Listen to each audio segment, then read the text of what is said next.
Selamat datang di TNT Learning. Di video kali ini saya akan melanjutkan pembahasan soal ospek kimia tahun 2019. Saya kali ini akan membahas soal pilihan ganda, soal nomor 19 sampai nomor 24. Langsung saja, mari kita mulai pembahasannya. Soal nomor 19, hubungan antara kedua senyawa di bawah ini adalah, jika kita melihat option-option yang terdapat pada soal, opsi C dan D bukanlah jawaban dari soal ini, karena isomer geometri biasanya terdapat pada senyawa yang memiliki ikatan rangkap 2 atau senyawa yang berbentuk siklik. Senyawa yang terdapat pada soal merupakan senyawa alkana, dan senyawanya alifatik ya, sehingga tidak memiliki ikatan rangkap 2 ataupun bentuk yang siklik. Kedua senyawa ini juga bukan isomer struktur ya, karena tidak terdapat perbedaan kerangka atom C ataupun posisi H dan Cl di kedua senyawa tersebut. Sehingga kemungkinan kedua senyawa ini merupakan isomer optik. Dan memang benar ya, kedua senyawa ini merupakan senyawa yang berisomer optik karena senyawa ini memiliki atom karbon kiral, di mana terdapat dua atom karbon kiral untuk masing-masing senyawa, yaitu ini dan ini. Saya tandai angka-angkanya itu atom karbon kiralnya. Atom karbon tersebut ditandai sebagai kiral karena substituennya itu berbeda-beda ya. Terdapat substituen yang berbeda-beda di atom karbonnya. Nah, karena di tiap senyawa ini terdapat dua atom karbon kiral dan rumus strukturnya sama, kita akan menganalisa lebih lanjut apakah kedua senyawa ini merupakan enantiomer atau diastereomer. Untuk menentukannya, kita perlu menentukan stereokimia RS dari tiap atom karbon kiral dari masing-masing senyawa.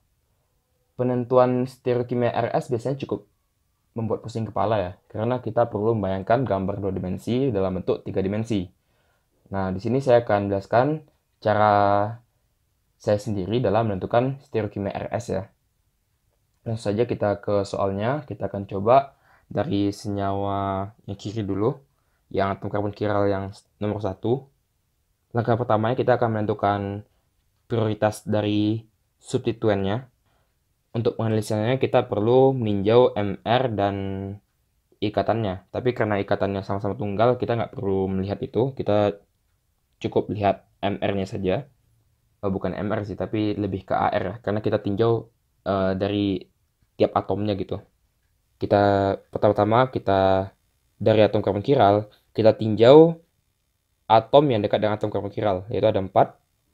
1, 2, 3, 4. Sekarang kita tinjau AR-nya. Cl, AR-nya 35,5, C12, yang ini C juga ya, 12, H, AR-nya 1. Nah, dari sini kelihatan ya, Cl merupakan prioritas pertama karena AR-nya paling besar, sedangkan atom H memiliki prioritas paling terakhir, yaitu prioritas keempat, karena AR-nya paling kecil. Sedangkan prioritas 2 dan 3 ini dipegang oleh atom karbon.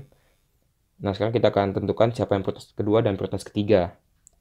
Prioritas kedua yaitu dipegang oleh atom karbon yang bawah ya, karena dia memiliki cabang lagi dan cabangnya gede-gede, ada Cl dan CH3. Sedangkan yang atom karbon yang atas memiliki cabang-cabang yang tidak gede, sehingga dia dijadikan prioritas ketiga, lebih rendah gitu ya. Oke, kita bersihkan terlebih dahulu biar gampang. Nah,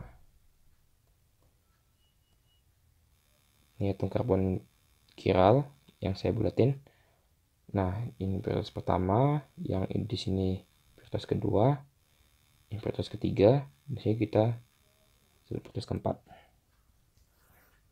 Oke, sebelumnya saya akan buat tabel di sebelah sini. Oke, nah di sini saya tulis prioritas keempat. Di sini saya akan buat searah dan berlawanan. Oke, di sini kita tulis bentuk ikatannya. ada yang seperti ini dan ada yang seperti ini. Dimana yang agak gelap ini itu merupakan sebenarnya ikatan yang keluar dari bidang, sedangkan yang garis putus-putus ini atau yang kayak zebra cross itu menekan bidang atau berada di bawah bidang gitu. Kemudian saya akan tulis di sini kalau searah S, kalau di sini searah R gitu ya. Dan berlawanan di sini R, di sini S. Seperti itu. Nah, sekarang kita lihat apa maksud searah dan berlawanan. Di sini kita lihat maksud dari searah dan berlawanan ini maksudnya adalah arah prioritas dari 1 ke 2 dan ketiga. 1, 2, 3 itu berlawanan jarum jam atau searah dengan jarum jam gitu ya. Nah, di sini kita lihat prioritas 4-nya bentuk ikatannya seperti ini. Yang ini ya. Sekarang kita lihat apakah arah prioritasnya semakin kecil, apakah searah atau berlawanan jarum jam. Jika kita lihat arah putarannya berlawanan jarum jam ya. Sehingga setir kimianya adalah setir kimia R. Jadi di sini saya bisa tulis atom karbon ini memiliki setir kimia R. Oke, lanjut ke atom karbon kiral yang di bawahnya. Nah, di sini kita melihat atom karbon kiral yang di bawah memiliki substituen yang mirip-mirip atau sama ya, sama dengan atom karbon kiral yang telah kita bahas sebelumnya. Di mana Cl ini prioritasnya nomor 1, atom karbon di sini yang di atas prioritas nomor 2, yang di bawah prioritas nomor 3, sedangkan H prioritas nomor 4. Nah, sekarang kita tinjau. Pertama-tama kita tinjau ikatannya, ikatan prioritas keempat. Ikatan prioritas keempatnya bentuknya seperti ini juga. Dan kita lihat arah putaran dari prioritasnya. Semakin kecil apakah berlawanan atau searah jarum jam. Ternyata arah putarannya berlawanan jarum jam. Sehingga setir kimianya merupakan setir kimia R.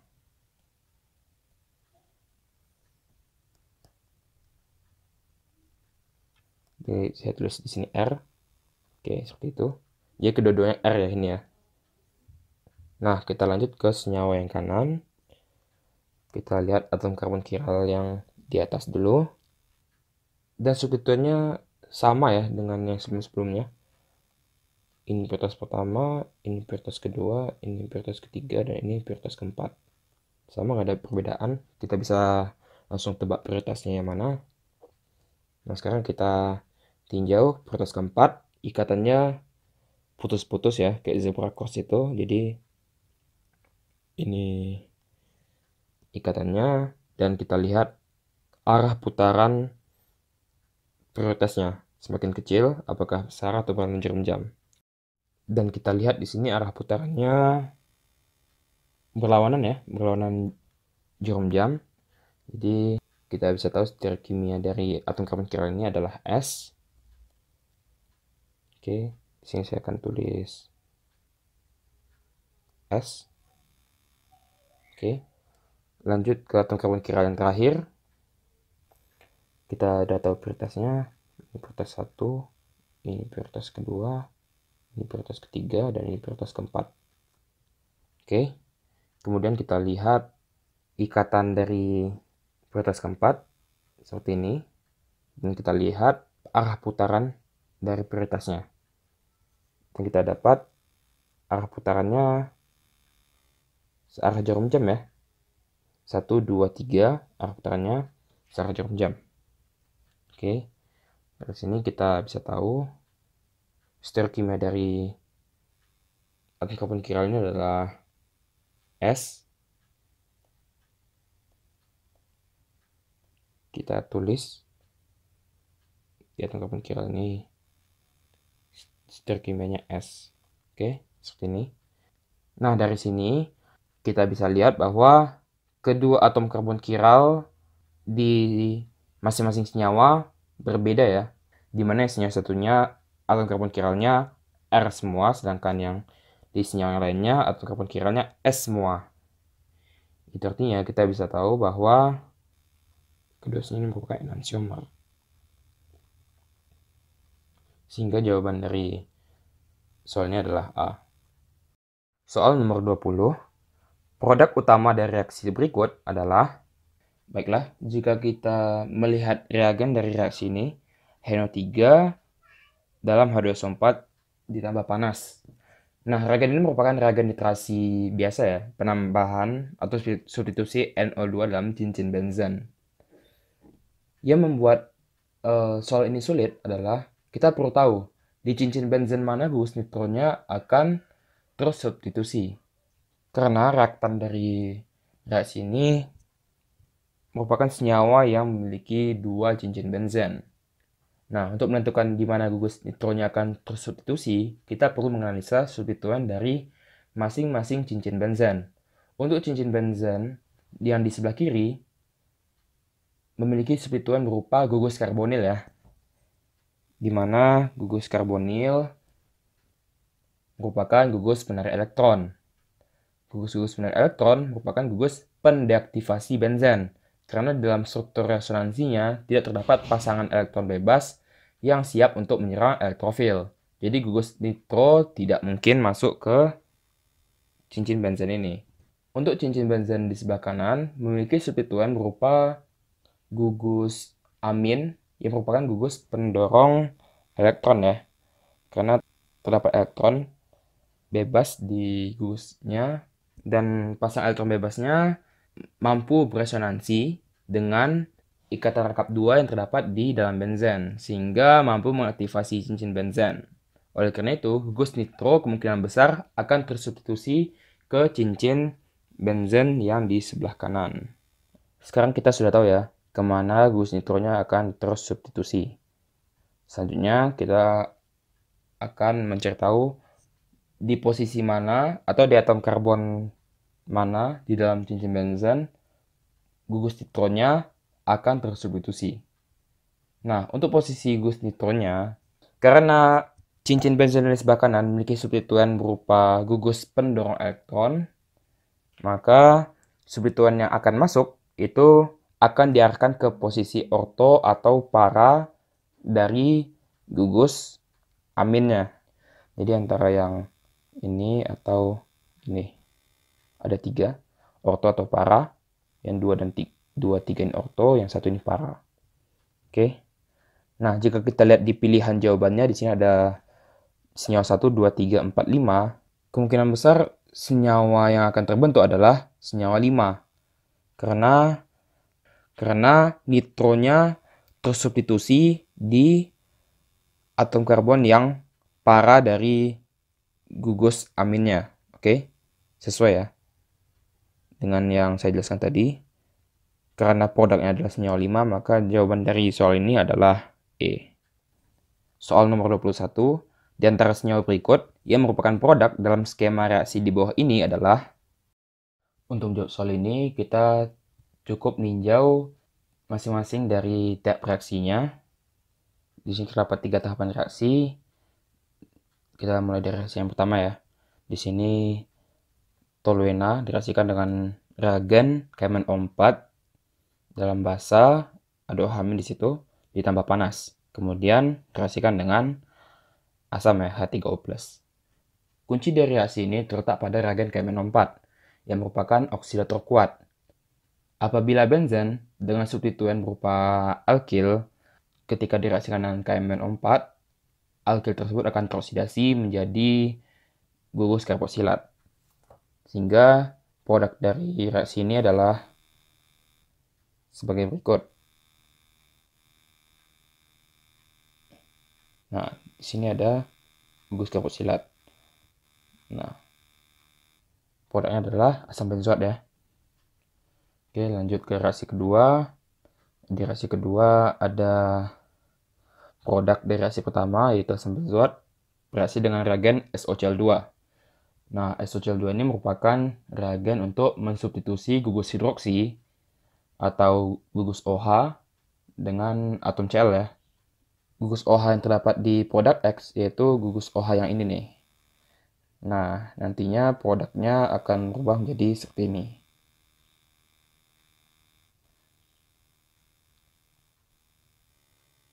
Oke. Nah, sekarang produk dari reaksi kedua akan bereaksi dengan LiAlH O tersbutil 3 kali di dalam ether pada suhu minus 78 derajat Celcius. Kemudian ditambahin H2O. Nah, kunci dari reaksi terakhir ini adalah reagen LiAlH O tersbutil 3 kali yang merupakan reduktor lemah. Nantinya, reduktor ini akan mereduksi gugus yang saya lingkarin ini. Nantinya akan berubah menjadi aldehid. Mirip dengan reduksi gugus karboksilat biasa ya. Dari gugus karboksilat berubah menjadi aldehid. Sama dengan ini, mirip lah. Karena gugus yang ini merupakan turunan dari gugus karboksilat gitu ya. Nah, dari penjelasan ini kita dapat produknya berupa senyawa 3, sehingga jawabannya adalah C. Soal nomor 22. Senyawa 1-bromopropana dibuat dengan cara memanaskan propan 1-ol bersama KBr dan H2SO4 pekat. Setelah didistilasi, 1-bromopropana masih bercampur dengan SO2, HBr, Br2, CH3, CH2, CH2OH, dan C3H7O, C3H7. Distilatnya kemudian ditambahkan natrium karbonat, lalu dikocok untuk menghilangkan pengotor-pengotornya.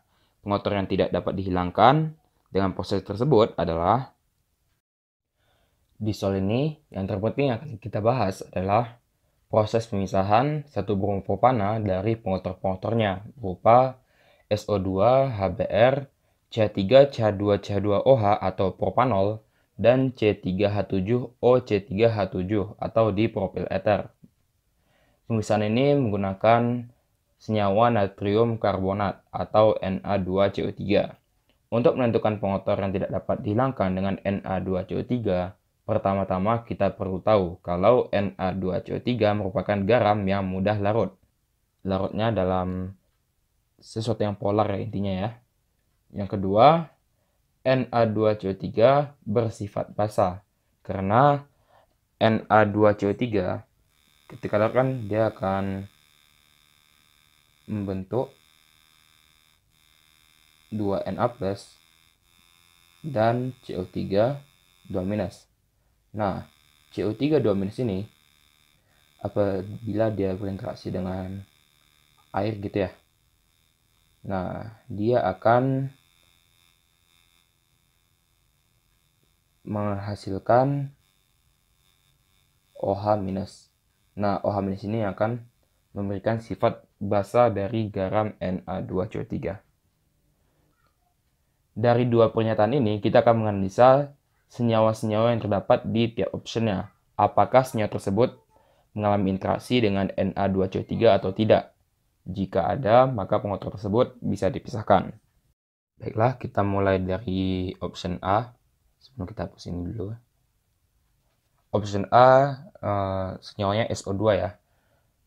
SO2 merupakan oksida sulfur, di mana oksida ini bersifat asam. Karena apabila oksida ini dicampur dengan air, dia akan membentuk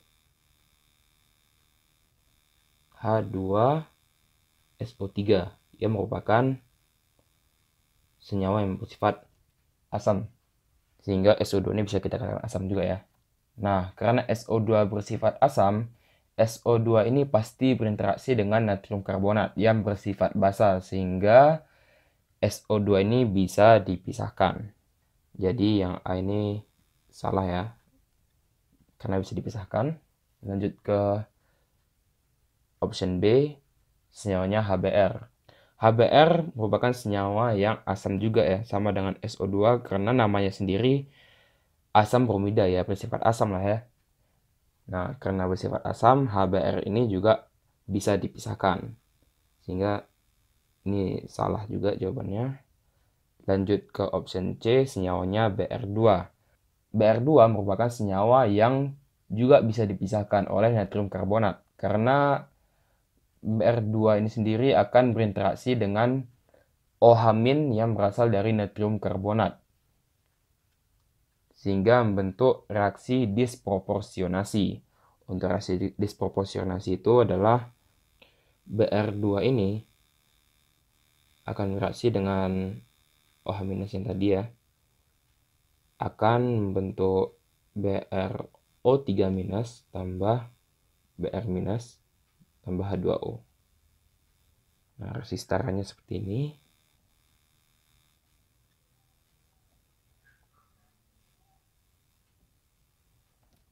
Oke, reaksi ini merupakan reaksi autoredoks ya, di mana Br2-nya mengalami reduksi sekaligus oksidasi. Nah, karena ada interaksi antara Br2 dengan Na2CO3 atau natrium karbonat, maka Br2 ini bisa dipisahkan juga. Ini salah ya berarti ya. Lanjut ke option D, N-propanol, CH3, CH2OH. Senyawa ini juga bisa dipisahkan oleh natrium karbonat, karena N-propanol ini memiliki gugus hidroksi atau gugus OH ini ya. Nah, gugus OH ini bersifat polar, sehingga bisa berinteraksi dengan ion-ion dari natrium karbonat. Karena ada interaksinya, senyawa ini bisa dipisahkan. Untuk option E, dipropil eter, C3H7OC3H7, ini merupakan satu-satunya senyawa yang tidak bisa dipisahkan oleh natrium karbonat, karena senyawa ini bersifat nonpolar. Dan senyawa ini tidak menunjukkan sifat asam basa yang begitu berarti ya. Mungkin sifatnya basa gitu ya. Karena C3H7OC3H7 memiliki oksigen yang memiliki pasangan elektron bebas, sehingga pasangan elektron bebas ini bisa bertindak sebagai basa ya, menjadi basa Lewis nantinya di propil eter ini. Walaupun dia bersifat basa, dia tidak bisa berinteraksi dengan natrium karbonat yang bersifat basa juga ya.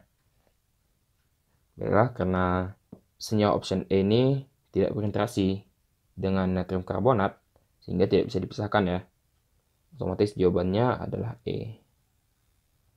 Soal nomor 23, reaksi antara senyawa ortoklorofenol dengan reagen di bawah ini yang menghasilkan produk paling tepat adalah. Untuk menjawab soal ini, kita akan menganalisa masing-masing option yang terdapat dalam soal. Untuk option A dan B, ini menurut saya jawabannya salah ya, karena sulit sekali untuk melakukan substitusi seperti ini di dalam benzen, di mana yang di option A itu mensubstitusi Cl dengan OH. Ini cukup sulit, begitu pula dengan OH disubstitusikan dengan klor gitu. Ini menurut saya tidak masuk akal, sehingga option ini kita salahkan aja. Lanjut ke option C. Untuk option C, penambahan H2SO4 dalam reaksi benzen seharusnya menghasilkan substituen HSO3 di dalam cincin benzen. Akan tetapi di sini produknya salah ya, karena produknya malah menghilangkan OH-nya. Sehingga ini salah juga. Lanjut ke option D. Untuk option D, ini menurut saya benar ya, karena H pada gugus hidroksi ini bersifat asam, karena elektron pada gugus fenol ikut terkonjugasi dengan ikatan rangkap 2 pada benzen. Dan apabila H+ dari gugus hidroksi itu lepas, maka akan meninggalkan elektron yang ikut berkonjugasi dengan ikatan rangkap pada cincin benzen. Otomatis ya tidak mengganggu kestabilan, sehingga option D ini bisa benar gitu. Lanjut ke option E. Untuk option E ini tidak masuk akal ya, karena dari produknya sudah aneh gitu. Kenapa di sini terdapat penambahan C ini tidak masuk akal juga. Dan reagennya juga tidak cocok gitu dengan reaktannya. Karena reagen KMnO4 merupakan oksidator kuat, dan di reaktannya tidak ada gugus yang bisa dioksidasi. Karena opsi yang benar hanya option D, maka jawabannya adalah D. Soal nomor 24, di antara reaksi substitusi di bawah ini, yang berlangsung melalui mekanisme reaksi radikal bebas adalah, untuk menjawab soal ini, lagi-lagi kita akan menganalisa masing-masing optionnya. Untuk option A, reaksi ini merupakan reaksi penambahan substituen Cl ke dalam cincin benzen. Reaksi ini merupakan reaksi substitusi elektrofilik ya, bukan reaksi yang berlangsung dengan mekanisme radikal. Lanjut ke option B. Untuk option B, reaksi ini merupakan reaksi yang berlangsung secara radikal. Berarti ini reaksi yang benar ya. Karena bagian yang tersubstitusi merupakan bagian alifatik dari senyawanya, sehingga membutuhkan bantuan radikal untuk menambahkan substituen di dalamnya. Oke, jadi ini yang benar. Lanjut option C. Untuk option C ini sama dengan option A, yaitu reaksi substitusi elektrofilik, karena adanya penambahan substituen ke dalam cincin benzen. Untuk option D, ini merupakan reaksi substitusi nukleofilik, di mana NH3 merupakan nukleofil yang menggantikan posisi I di dalam senyawanya. Lanjut ke option E. Untuk option E, karena di sini terjadi pemutusan kata rangkap, maka reaksi ini merupakan reaksi adisi pastinya. Dan reaksi adisi yang menggunakan asam itu biasanya merupakan reaksi adisi elektrofilik. Berdasarkan pembahasan tadi, kita bisa tahu jawaban dari soal ini adalah B. Baiklah, sekian video saya mengenai pembahasan soal OSP Kimia tahun 2019, soal pilihan ganda nomor 19 sampai nomor 24. Terima kasih atas perhatiannya dan sampai jumpa di video selanjutnya. Bye-bye.